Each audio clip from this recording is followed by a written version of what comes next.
everyone, and welcome to Fika. Our guest today is Susan Bass Marcus. She is the author of an anthology swirling with imagination called The Wrong Move and Other Stories. She's also written two fantasies, Dragon's Return, Malevir 1, and Where Dragons Follow, Malevir 2. She's a poet. She's a puppeteer. I haven't had any puppeteers before, so it just automatically came out. She's a puppeteer, and she begins her days doodling. She's curious, always asking questions about your experiences and ideas, with an infinite supply of information referencing her own. Perhaps it's the residue energy in her neighborhood that encourages this creativity in her days. All I know is that I've been following the yellow brick road in conversations, trying to learn what's truly in that mind of hers. And this wrong move still left me saying, in celebratory, joyful shock, Susan wrote this? Well done. Welcome to Fika, Susan. Hi, thank you. I'm happy to be here. So, um, I never thought that you would shock me with your books. No, you look so gracious, and you're always so, you know, such a lady. And then there was like this edgy stuff happening. It was That adage, don't judge a book by its cover. no, do not, because yes. So, do you want to tell us a little bit about your neighborhood that I alluded to? Because it's kind of Yeah. interesting. Well, we live in an area of the city called Printers Row, and it was an area where a lot of things were printed from the racing form Hmm. to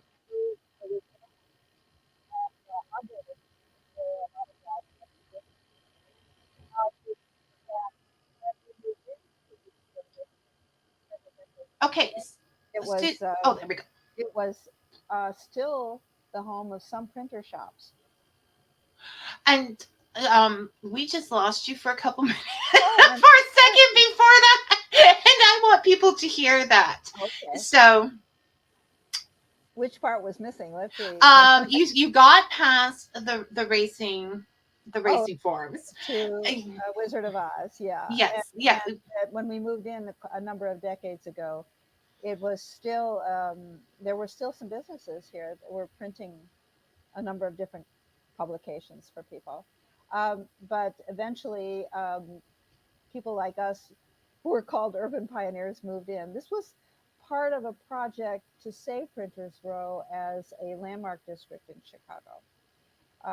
Not only were so many books published in this area and other forms of print, but movie stars used to come in here. At the end of our street is a big train station, beautiful, ornate Italianate station that was going to be torn down too.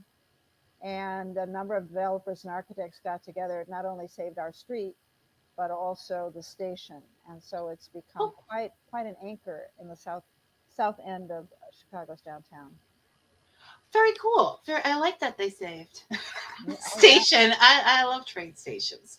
So, Brian, have you had any more troubles? I've heard her clearly from that first little problem that we had. So we'll wait to hear what Brian says. Okay. But no, so on to my shocker. On to The Wrong Move and Other Stories. Yeah. That hasn't been out that long, like a month. Say that again. I didn't hear it. Like you've been out. It's been out for Yeah. about a month. No, since May 23rd. Okay, I so looked on the KDP site, and it said that I had launched it on May 23rd. so a couple of months, Yeah. basically. Yeah. And it was exciting that you put all this together.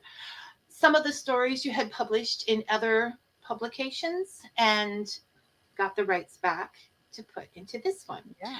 Now, each of these stories are very unique. They're all about women, but each of them are very unique. And you had talked to me about some of the inspirations that went Mhm. behind them.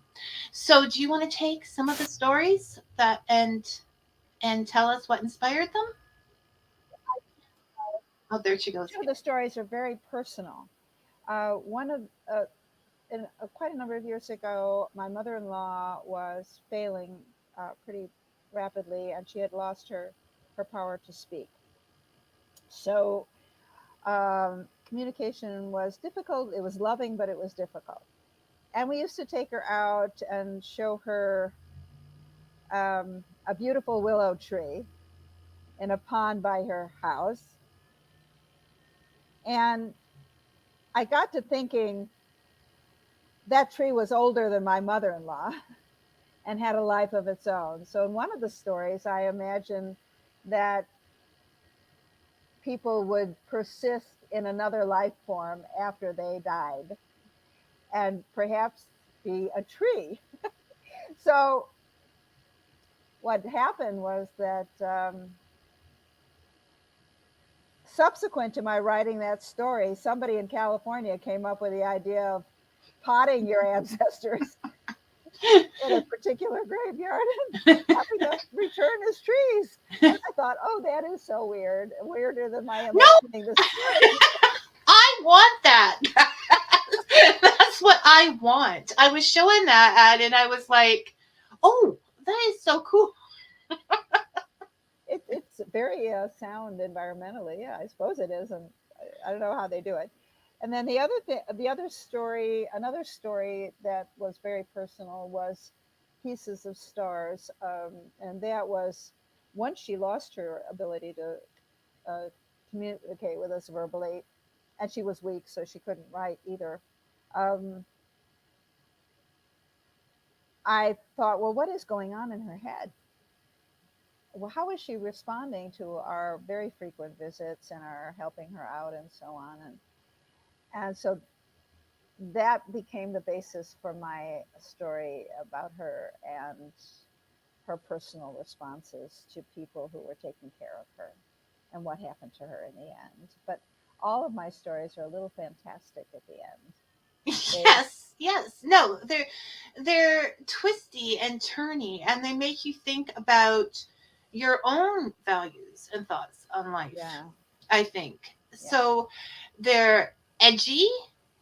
They're more edgier than you would expect from this very gracious lady sitting in front of us today. Um, they're they're thought provoking, and they're also very very different. There's three short stories, right, and then like a poem, Four short stories. Wait, there, yeah, and then a novella, isn't yeah. there? And then, yeah, three short stories. Yeah, that's probably my favorite content. I'm pretty sure there was, no, there are one, two, three, four short stories, the novella, and then the poem. Okay. Okay, Brian says she's waiting for this. Her stories are lovely, rich, and dark. Thank you, Brian.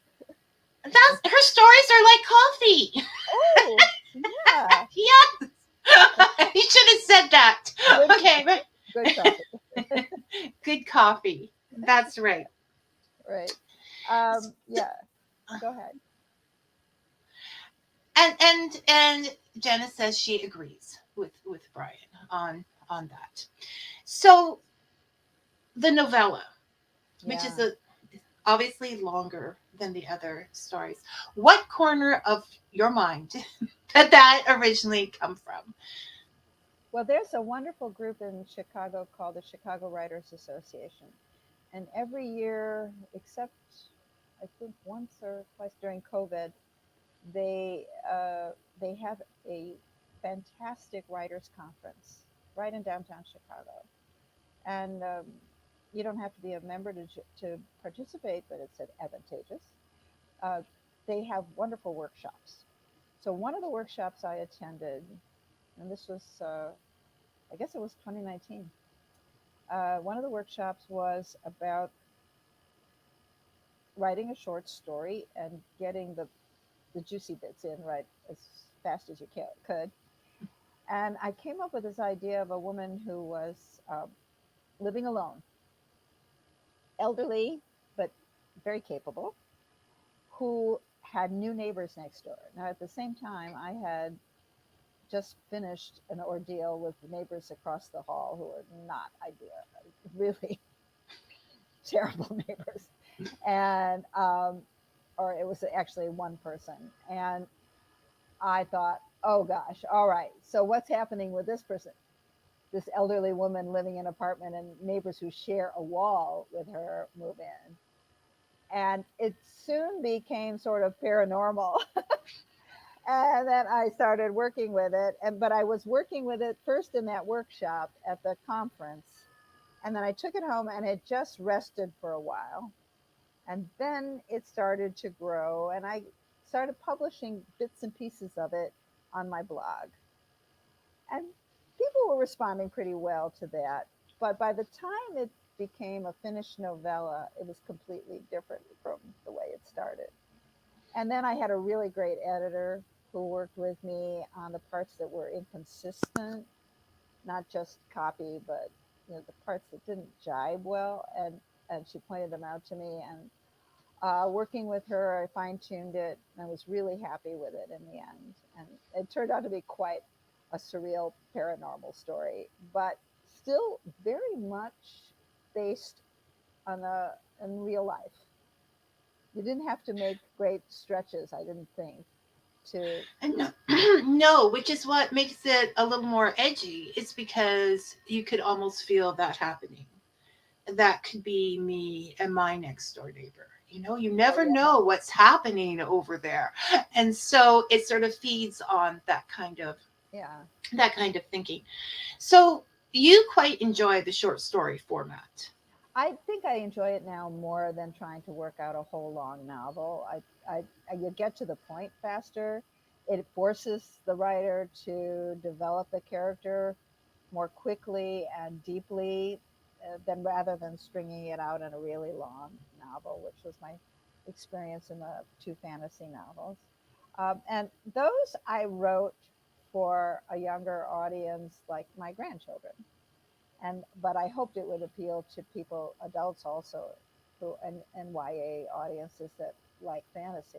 So that was my hope then. But when I put these short stories together and the novella, I was really having more of a conversation with adults, and I was being myself and presenting sides of my imagination, as you point out, that people don't expect. And I felt much more satisfied with that short form. It it just it just worked better for me. Well, we often have a discussion about authenticity. Right, right. So Yeah, that comes up here. I think it's obvious when you're really talking in your own voice and sharing your thoughts. yeah. But the others, I want to go back to the writing the for your grandson and how that came about and made the switch. Oh, it's cute. Brian says, "What evil lurks in the hearts of neighbors, Susan knows and writes about it, and writes well Thank about you. it." And Thank you. that is now for advice for anyone writing short stories out there or whatever. I'm coming up with all kinds of questions I didn't suggest earlier, so I apologize for that. But it's the same kind of thing. You had a lot of these short stories in publications Uh-huh. before. Is it becoming more difficult to find those publications because everything's online or whatever, or are they still out there, Susan? I haven't tried to place anything in the last couple of years, but I subscribe to a writer's resource called duotrope.com. Duotrope is a kind of a library assistant for you. Not only does it keep track of everything you have published, where you published it, when, and what you're supposed to expect in return for that publication, but it also every week gives you several long lists of both paying and non paying magazines, journals, publications that are looking for submissions. So that's an absolutely wonderful resource. Oh, it is. It is. And so, with my next short stories, I'll be going to it to see. And what you have to do is usually through a device like Submittable, which many people use. You submit your piece, and then they either reject it or and some of them actually are open to your submitting in multiple places. So you don't have to depend on that one source, which is really great. Um, I love those magazines. They say, all right, as many as you want, submit it. I don't care. If we like it, though, then you have to get rid of take it The away from other the other. ones. Yeah, Yeah. Yes. Yeah. That's. But it is nice that they let you submit to several different yeah, people because yeah. some of them are like just me and only me. Thank you very Yeah, much. and I can understand because they really want. But everybody that had previously published my short stories was generous. Said it's your property. We've had it for a long time. Go in good health. Enjoy it, and we're so happy for you. Let us know if it if and when you publish it. So Fantastic. they were That's really great. generous. They were wonderful publishers. Yeah. And what was the name of that resource that you All subscribed right. to? Duotrope. Right. DUOTTROPE, one word.com. Okay. That sounds fantastic. Brian, I'm not even putting that up because that's the entire next part of our show. So we are getting there. Be patient. Brian asked how puppets influenced your current writing. And they are everything to the current writing. So we will go on to that. Not rushing because anybody. Um. So I said that you were a puppeteer, Yeah, for and 20 years. Right. what fueled that passion for you? Why puppets? Well, I belong to a generation of black and white television. So the early television was one inspiration, and especially one puppet show that was on for about 5 years, then was reduced to half-hour shows and then 15-minute shows, much to the consternation of many people. It was called Kukla, Fran, and Ollie. It originated in Chicago, and then it was syndicated, and it was so magical that I, as a young one, just believed there was a whole world underneath the playboard. That is the board behind which the puppets emerged, or from which I believe that down there was a. In fact, Bert Tillstrom or his friends, his advisors, understood that that's what people believe, and he actually published a book at one point with what went on below the playboard. Oh, So that, fantastic! yeah, and I don't have it. I don't know where it is now, but I suppose somebody could research that. The other point was that when I was in, I think it was in first grade, the school had various artists come to interest the kids. And one was a wonderful puppeteer from Chicago who also had a magic shop called Magic Ink on North Carmen in Chicago, and his name was Jay Marshall. He was a guy who performed on Ed Sullivan's show, which was a very big show in the 50s. He had a puppet that was a white glove, just a white glove, and he made this. I can't figure out. Here we are. He I turned this understand. white glove. Here we are. Yeah. He turned this white glove into a puppet that was a rabbit called Lefty. And he used to sing duets with Lefty on the Ed Sullivan Show. All right. So the other thing that Jay did very well was a Punch and Judy show. And so he brought this Punch and Judy show to my first grade classroom. It was dark in the classroom. All you could see was the lighted stage within the proscenium, and these puppets went at it. And Mr. Punch talked like this. He was so scary, and he was so mean. But I'm just mean. yeah, but an alligator got him at the end of the show. Yay! So those two experiences really stuck in my head all my life. And then when I babysat for my three younger siblings, I would do little puppet shows for them, mostly with shadows on the wall of the bedroom part of our house, with the night light casting just the right kind of light for me to do shadow puppets for them to keep my siblings, you know, in line.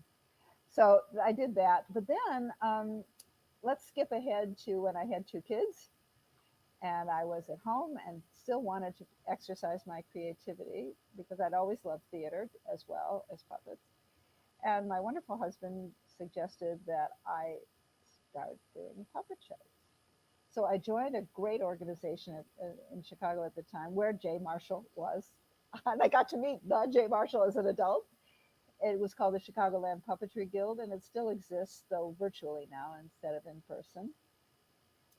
And there was some wonderful, real professional puppeteers there. And I studied with one of them named Hans Schmidt.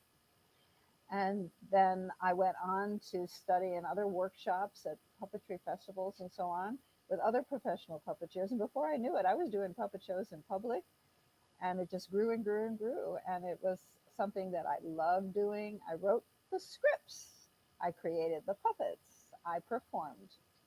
And so I did the lighting, I did the sound, I did everything. So you were creating a world. I was. And so that I like the way you frame that because that was a stepping stone to writing stories. It And was it. yeah, and so that when my little grandson, he was only maybe 5 years old, 4 years old, went shopping with us in a toy store one day, and we bought him a dragon puppet. He asked me, Grandma Susie, would you please make up a story about this? And it became for him and his sister a serial. And every time we visited, there was another chapter. And one day I was in the kids' room with them and spinning out yet another chapter of this story. And they suggested kinds of characters, and the dragons were big. They really wanted to know what happened to these dragons. My son walked into the room and said, "Mom, you should turn that into a book." And after a lot of struggling, I did. And I So turned it into the first Malevir book, Dragon's Return. so you have a lot of supportive males in your life. I mean, your husband says That's true.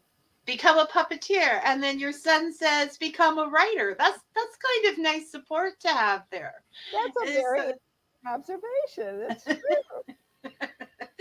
Gee, mom. So, and you also got to meet another one of your Oh, childhood heroes as well. yeah, Bert Tillstrom. I did because I became very active in the Chicago Lamp Puppetry Guild and was organizing a puppetry fest, and he came to it. You can imagine. Oh my God. I did, but I tried to be very cool and very professional about it. And then, yeah, I got to know him. And then also, at that stage, also, we went to a movie theater in Chicago. All the time we showed our We- okay, try talking again. We Oh, just got are we all right now? okay. Okay, go back a little bit. We So missed the very first part of that. so I met him at puppetry festivals, and it was terrific. And then we went to the Carnegie Theater, which is an art film movie house in Chicago at the time. It doesn't exist anymore. And who's standing in line in front of me but Bert Tillstrom?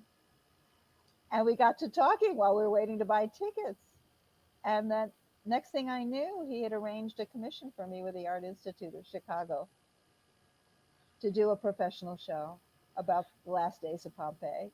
And I got another puppeteer interested to do that with me. And it was just wonderful. And then he came to Chicago and did Side by Side by Sondheim with Kukla and Ollie. And I brought a puppet backstage, and that puppet got to talk to Burr and to Kukla and to Ollie. And then Bert Tillstrom watched as all his cast, his human cast, surrounded me and my puppet. And he said, "Well, can you beat that? I've been upstaged by somebody else's puppet." And it was just so sweet. He was just so lovely. So that not only I, but so many people in Chicago mourn the day that he passed away because he was such a gentle, good spirit, wonderful guy.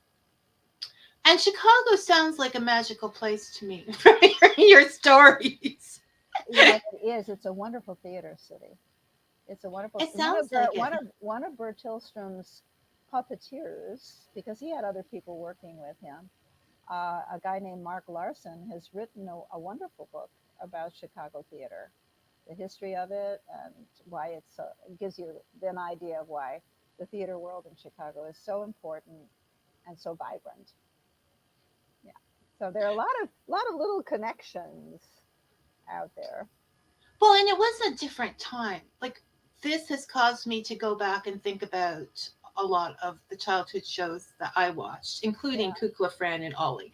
But Right. I believe it was in color at that point because that is the show itself lasted for quite a while, didn't it? Only for about 5 years, Oh, actually. really? Yeah. Oh, I Okay. think so. I think so. I know that they just kept cutting back on it. You know, television, the nature of television changed too. Yes, yes. Well, that's what I mean. There was Captain Kangaroo had puppets. Uh, um, we had the Friendly Giant here that had puppets. Like a lot of the shows that I watched had Oh yeah. puppets before we moved to computer generated, you know, Imagery. You're right. yeah, imagery. Yeah, and there was an innocence to that I don't know, and anybody could be a puppeteer, like in their house, in their home. They didn't have to Yeah. wait for computer training to do that. So it was a good time. So then we became a writer through the puppets, writing the scripts and telling our grandson the dragon stories. And we became a writer of dragon stories and then on to this edgy stuff because dragons weren't edgy enough. They No, can they're be. Some other writers are really good at it. yes.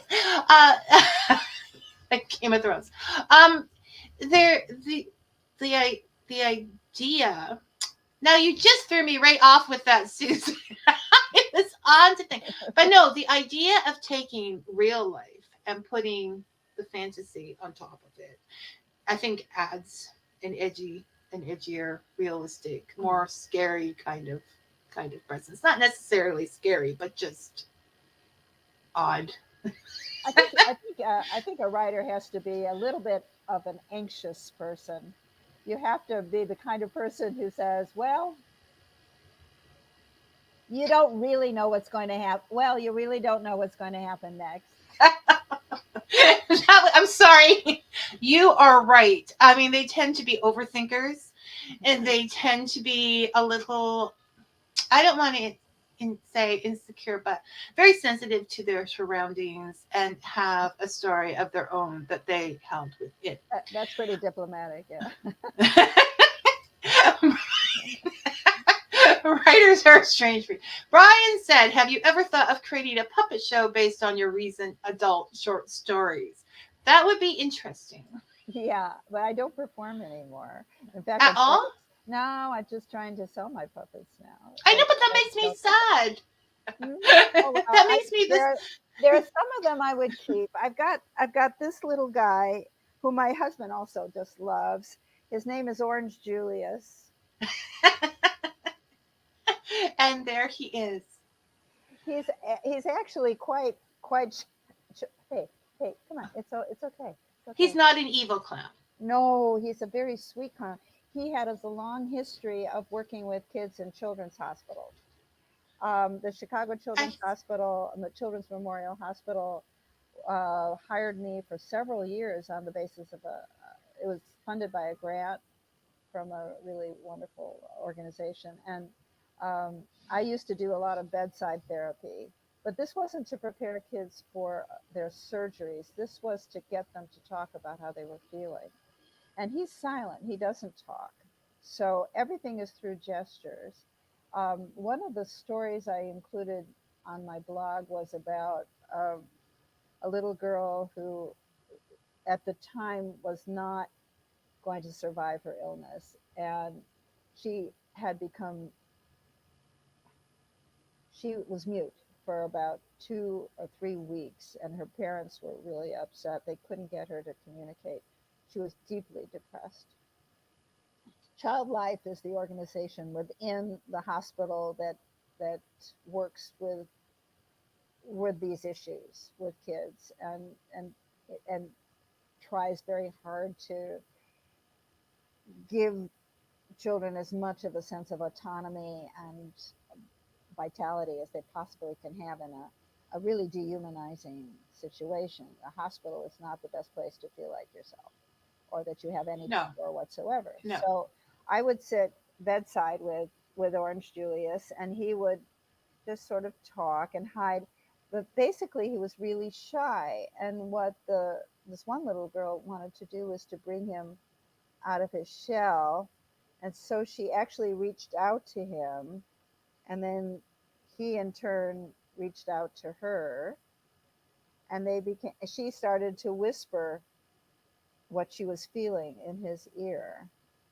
And then um, he was able not to communicate that because it was a secret between them, but communicate something good to the parents. So I would leave after my session with her, and then, or he would leave too. And then I heard a few weeks later that because of that interaction, she began to speak with her parents again, and they were able to talk about what was Oh, happening. And then she did die, and the parents wrote me a very long letter telling, or wrote to Child Life, and Child Life sent it to me, um, that about what had happened and how grateful they were for this interaction with the puppet. And um, I didn't go in there thinking I'm going to save this little girl. All I did was think she's got to feel like she has some power, something. And the puppet really helped free her up to express herself. And so that was one of the most deeply moving experiences I had with my puppets. The least moving was my Punch and Judy show for a 40-year-old man's birthday party. maybe we shouldn't go to those stories. Oh no, this Okay. one is G-rated. Okay. In the cast of characters in Punch and Judy is Polly Peachum, who is also from the Beggar's Opera, and she's a lady of ill repute. So she has a little bit of a bosom showing, but not obscene or anything. So she was in this performance, and we're going along, and I could tell from the audience reaction that they were having lots of good drinks. And at the end of the show, and my husband was with me, thank goodness, when I did this. He was helping me set up and tear down. And I had a very big proscenium stage. It was like 4 feet wide with a big arch. I was completely hidden, and then it was about 6 feet high. So it's a big thing. So this guy comes up to the playboard, and he leans on it, and he looks down inside and starts calling for Polly. He wants to give Polly a kiss. Fortunately, my husband was really good about dissuading him and getting rid of him. But they were rowdy. These people, and this is just a puppet show. For goodness. This was in the Chicago suburbs, and in retrospect, it was really funny. At the moment, maybe not so. I didn't know if this guy was going to molest my puppet. Quick, get her out of here! Save the puppet. Yeah, that's quite a different story. So you performed at hospitals, at birthday parties, not only for Schools, children. right? Schools, rec centers, just all sorts of places. Yeah. And the library as well, right? Oh, definitely in the library. Yeah, but the most thrilling one was to be invited to Massachusetts for the Modern Language Association. Somehow they had heard of me, because I was very active in the Puppeteers of America, which is a national organization. Maybe I can't remember now. Maybe they heard about me then, and I didn't have to. I offered, and they accepted the idea of doing a Punch and Judy show in French, which I did. And I don't know why they wanted it, but Modern Language Association is French, Right, Italian, right. all the modern languages. And so I did it, and it was lots of fun. And then I went home again. So grab a puppet and go places. This, Oh yeah. this Oh, definitely. I used to have a little red pickup truck with a a cover on the back of the pickup section, and I would tootle off to Wisconsin, to Indiana. I would do shows all over the place for various venues, and it was really fun. It was very much fun. And yeah, I always felt like, yeah, I'm in a truck. This will interest you, but I was in a truck, and I used to blink my lights at big rigs. My husband is a transport driver, so we've had. So you're the one. I felt a certain degree of kinship. Traveling down the highway with the road Right, song. right. And the library gigs also contributed to your Oh yeah, writing as well. oh yeah. I For several years I lived in the suburb of Wilmette, and they have a fantastic library, public library in Wilmette, Illinois, and this lovely person, Jane Hutter. She, Jane, no, not Jane. Yeah, well, no, Jane. Oh gosh, right now I'm having a blank. But she hired me to be the story hour lady, and I did that. And then she expanded my duties to start at a preteen puppetry group, and I coached them through about 5 or 6 productions. Well, first of all, the library had a collection of puppets. And they asked me to rehab them and fix them so they could be used again by these kids. So I did that first. And then I had to come up with and script all these shows using those puppets. So that was fun. And these kids were great. And our oldest child, our daughter, was one of the preteens who was in the troupe as well, which was very much fun to have her there. And so it was a great experience working with these kids. They were darling, and they were really willing to just give it their all and perform with these puppets. And we used a stage very similar to mine that my mentor Ham Schmidt had given to them, or loaned to them, to the library. And so it was just so much fun to work with those As kids. So that was another scripting experience, and working with somebody else's puppets and bringing them back to life. now first of all, I think that's wonderful, is passing down the torch, and it's not something that you always see. So, and I mean, obviously you're passionate, so it would rest with others. Oh yeah. Two, on a totally selfish note, I now want a book of short stories about the puppeteer who grows older and sends the puppets away, and how those Oh, puppets feel, and reestablish new lives with new puppeteers. oh wow. What a cool idea. And you heard it here.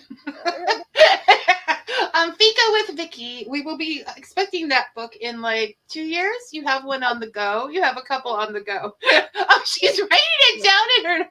There we go.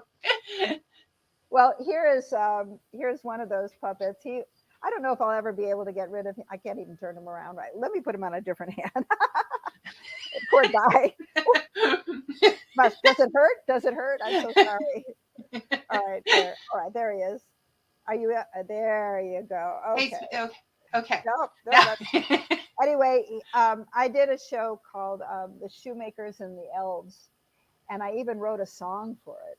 The shoemaker's wife was so annoyed with her husband for not making shoes that anyone would want to buy, so she sang to him about the patches on her clothes. And of course, during the night, the elves came, and I don't know how Sesame Street does this. They have to work with a monitor that's just like this. Everything is backwards. and this is why they do not do puppet shows on on computer screens. No, I know What's the it's matter? You don't difficult know to where get. you are, right? It Okay. takes it takes a certain talent to get the directions right. Yeah. Do you have Tim with you today, or? Oh, Tim. Yeah, I'd have to get up and go get him. Oh well, no, you have Oh, to. I mean, if you want to. he's just over there. Okay. We're waiting for Tim. I'm kind of fond of Tim, and obviously fond of puppets in general, as we all should be. I also want to hear read that book that hasn't been written yet or agreed to be written. I have to work on that. So if you're listening, you're watching, definitely come on over to Fika and let me know what were some of your favorite shows with puppets growing up. And Okay. here we go. This is Tim. I like Tim. Tim's a jolly fellow. Yeah, Tim, I can't hold him right because don't know where I am. But this, yes, Tim has gone all the way to Ireland. Yeah, he liked it very much. He's clapping his hands. Did you like it? Yeah. Okay. He liked it. He entertained the cousins of a friend of ours, and in their Irish cottage in Athlone, Ireland, and told them stories. And in return, he got a lot of loving. But this little guy, I thought he was so cute. I would give him to my grandchildren, and then he disappeared for years. And on a recent visit, I saw him in a box of puppets. I didn't know if they were going to go And to grandmother took him back? grandmother took him back. Is that allowed?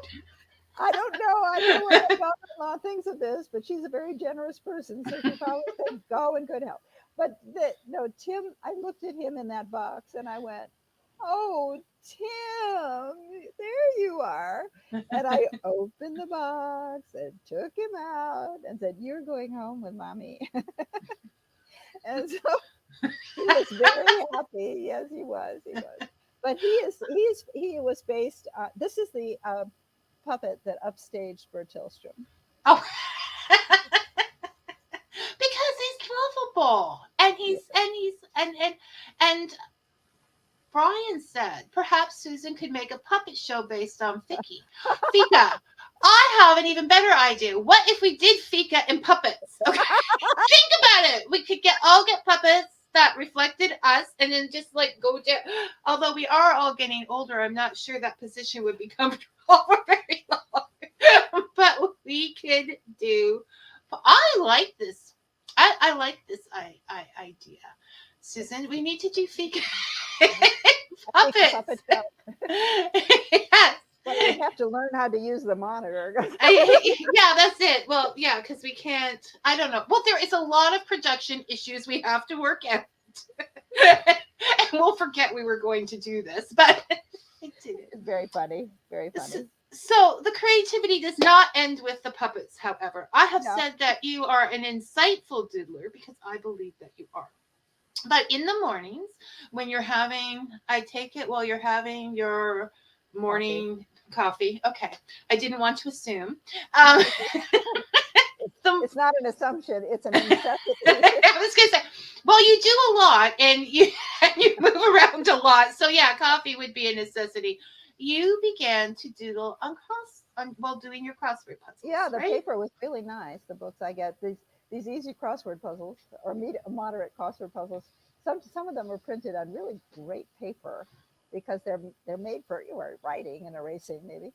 And when I finish the puzzle, I've got all this beautiful white space on the page still left, and it just needs to be filled in with something, just something. So And so you started doodling, do it. Yeah, and then you started sharing those doodles.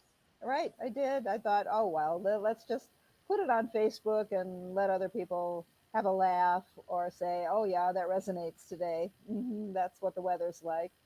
And one of my doodle characters is a lady past middle age whose name is Gerty. And Gertie has this sort of nice white, longer than mine, white hair and likes to wear hats with flowers on them sometimes. She's very outdoorsy and she has lots of girlfriends and she has a black cat. And so Gertie goes out and she She jogs, she goes to the store, she gardens, but she also makes observations. And those are the observations that just come to me if I am unfortunate enough to have seen the headlines in the morning or, or looked out the Well, window it's at the weather or whatever. And so she makes these observations. And, or, sometimes I draw really crazy birds, and the birds are, oh, some of those bird sketches are fabulous. I'm thinking of some flamingos that you did, oh, yeah, my fingers and are pretty good. Yeah. yeah, yeah, I'm pretty proud of my flamingos, Susan. But they I did a whole series on terns and making puns of the word tern, Tern, the related to seagulls, and uh, so I had a turn of events. I had taken the wrong turn. It's not your turn yet. Just all sorts of things like that, and costuming the birds or putting them in situations that were appropriate to the saying. And so that was lots of fun. And that was based on this wonderful game I was playing with my sister, where we were just punning endlessly for a while. okay, I was just no, I'm still listening to Yeah, you. yeah, I was I'm sure maybe that's why she's Dave's just saying that the puppets um played a big role in the oh, yeah, original movies of Star Wars. And I actually sort of liked them better than the middle, like the prequels that used computer. I liked the puppets. I thought they were yeah. more Especially Yoda. Yeah, I didn't know much about Jabba the Hutt and how they worked it, but Yoda definitely right. It was very well done, and I think it was Frank Oz. He was a Sesame Street originator and puppeteer. Frank Oz. Um, his parents, Mike, I forgot his mother's name, but his parents were members of puppet and very influential uh, as leaders of Puppeteers of America. So he had puppetry in his veins before he was born. Even he was Frank Oz. So I think he manipulated Yoda for a while. I think so. I'm not 100% on that. But at any rate, they were, yes, those were really done well and in person, and that was amazing. Just to learn how they originally moved those puppets on Sesame Street was a revelation. They actually built up a platform, and above the platform, with all kinds of passageways, you could see the puppets. Underneath the platform were these puppeteers just, just moving around well, like yeah. it's really something. And sometimes you'd have two or more puppeteers on one puppet. Yeah, no, I can really see how cuz yeah, well, when they're dancing and they're and they're swirling like puppets going. With the sound, And yeah, no, it would take a lot of mastery to do that. yeah. It more we need more puppeteers. We need more puppets. Well, it's a big deal. Chicago has an organization called the Chicago International Puppetry Festival, or Puppet Festival, and Blair Thomas is the head of this whole thing. And he worked for years with some other puppeteers, and then struck out on his own, and then established this festival that is astounding. So much talent comes now to Chicago, puppeteers from all over the world, and they also give workshops. Many of them are geared to professionals, but they do workshops, and it's right in my neighborhood. So it's just astounding. The Just song is right. My kind of town. It has puppets. for the art, for the arts, Chicago is a great town. Yeah. I guess so. I never knew this. I never looked upon, there's that whole, you know. I know Chicago, the gangsters, Elliot Ness, I or didn't want to say. or the slaughterhouses, or yeah. Well, it's typical of Midwestern cities, but so many of them have transitioned into the digital world and have beefed up their art, their cultural offerings. I think that the recession and the pandemic really injured a lot of that.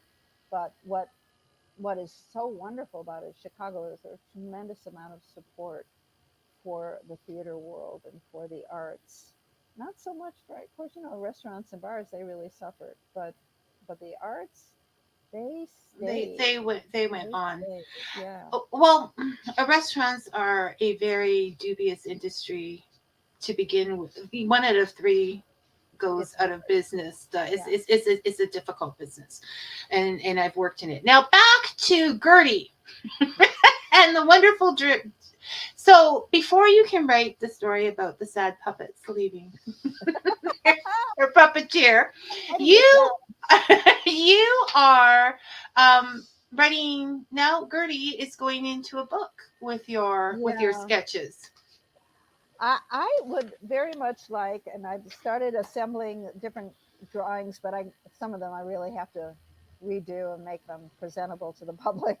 Um, it's one thing to just put your little sketches on Facebook and say, maybe you feel the same way today, and then put it in a book. Yeah, it's not. It has to be better quality. There's So a transition and yeah, I have to. to But I thought I would. This is just a germ of an idea right now.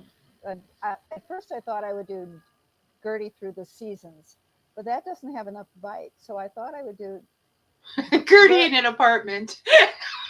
Gertie, Gertie, Gertie, comma the plague years. I And like that more. And well, so and I'll she look back on it. well, she really came to life during She the did. plague wars. Yeah, really did. Yeah. She was able to. I mean, I drew Gertie with masks on and being isolated and looking at the news and getting out there and jogging and with her mask on and just all sorts of situations that were particular to that experience that we all have in common. And I thought, now that we're hoping we can look back on it.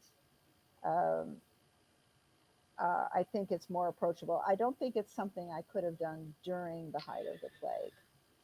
It was like that was one of the things that I think held some authors back is where do we go in this? Do we Yeah, what is not having it was unprecedented for this generation, for this time to not have an idea of what was coming next. right. Pretty much. Unprecedented. Yeah. And so I always like it when when Susan thinks I used the right word. When she says I'm president and repeats it, president, I'm like, oh, good. I chose well. You speak very well. Nothing to apologize for. I don't know. I go off sometimes, but it definitely I think is something to look back on, and sometimes I might have read this somewhere, but we don't always feel the emotions fully during the time. It takes time to digest them, Yeah, right? if we have that time, yes, and we could be grateful for it. I was just thinking, some of the cartoons are about. She has a close friend who uh, was looked more like a barfly than anything else, but it turned out that she bought the bar she used to sit in all the time, and then became a lot more responsible and demanding of her customers. And at first, I have Gertie, and her friend is Clarice, and Gertie and Clarice are just talking long distance because they can't get together. Uh, and before the plague, they are sort of sharing, but Gertie has just some soda. Clarice is there, I'm talking to her, and and then they're separated because of the pandemic. And at the end of this series that I have, just drawings. They're random drawings. They're talking to each other again, and and then she has other friends as well with whom she shares um, a coffee at a sidewalk cafe, and it's just this is her little world, and I love going into it, and I love being in a sense.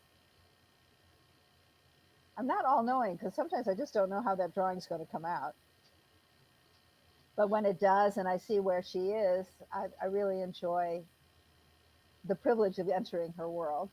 And I think writers who are really engaged with their creations, their characters, feel the same way. I hear so many of my friends who are writers say, well, the character said I had to do this. I mean, this is how she was going or he was going. I had no choice. And then people tell us they're not real. Like, no. And no. And so this is why I've brought you all here today. This is why I wanted to show the many, many different faces of Susan. Because it's such a joy to watch the it's not like you have a definite goal in mind, Susan. Yeah. Like, I'm going to do this, but you take whatever the creativity hits you with and you run with it. And it's so nice to see, like, oh, today I'm doodling. And then you just doodle till you have a lot of doodles, and oh, this might work for this. Or Yeah. with the puppetry or with the dragon. It's all been this gradual growth that you continue each day, enjoying each day along with it. Well, So I'm glad you pointed that out because I never thought of it. But it's true. It's a good description of how my days are. Yeah, it's a very good description. okay, Brian, you just always have to. Hi, Brian, and welcome to Fika. Before I get told you're so mean to Brian, you will go running away. It sounds like you're a pantser when you draw. Are you? Are your Oh, written efforts the same? It was going to well, come. yeah. Well, I am. When I'm a writer, I have some really basic ideas, but the rest of the process is, yeah, I'm a pantser because I just like to see what happens. I don't. I know that outlines are really helpful, and I think with the Gerty book, I have to outline it more because it's based on drawings as well, and I have to select the drawings. So So yeah, it has to this be. drawing goes Well, here, and this. I can't start introducing another character all of a sudden. I don't want to do that. I want to use what I have already. But the drawings, no. You know what happens is I get a thought, and the thought informs the drawing. So I wouldn't say that you can apply the same term to doodling because they're not really doodles. I'm trying to draw something. I'm trying to draw a feeling that I have through the characters, whether it's a bird or Gertie or or an elf. Whatever I'm drawing, that is eventually the embodiment of the incarnation of the thought I was having. Now, Susan, you're messing with my narrative. I like the idea of you just sitting magically, and coming up with, oh, it's an elf. This, but no.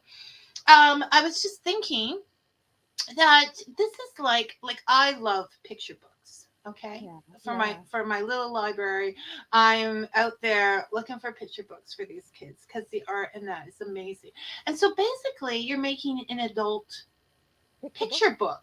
Yeah, yeah. Yes, yes. Which? It's Oh, okay. Hold it. You went again. oh, Okay, you're back. Okay, okay. What yeah. was that? The It's last line you. it's an adult picture book. Yeah. Okay, I feel like there was something more profound that was going on the other side of that camera. No, Always. that is it. So, Susan, thank you for joining and sharing Sure. all of the puppet information. It was a joy. And so, people, you see, you never know what you're going to get from Susan on any given day. So go get The wrong the move. wrong move, Right. because it will be the right move It will be the for right move. you for you to do. Okay, I'm just gonna keep Susan on till the end, and we'll see you all next week. Until All right. then, may your coffee be hot and your stories sweet. Thank Bye. you for listening, everyone. Bye, Bye. Susan. And now, oh my goodness, where did I go? See, I tried to do that and be so cool, and it just didn't work out.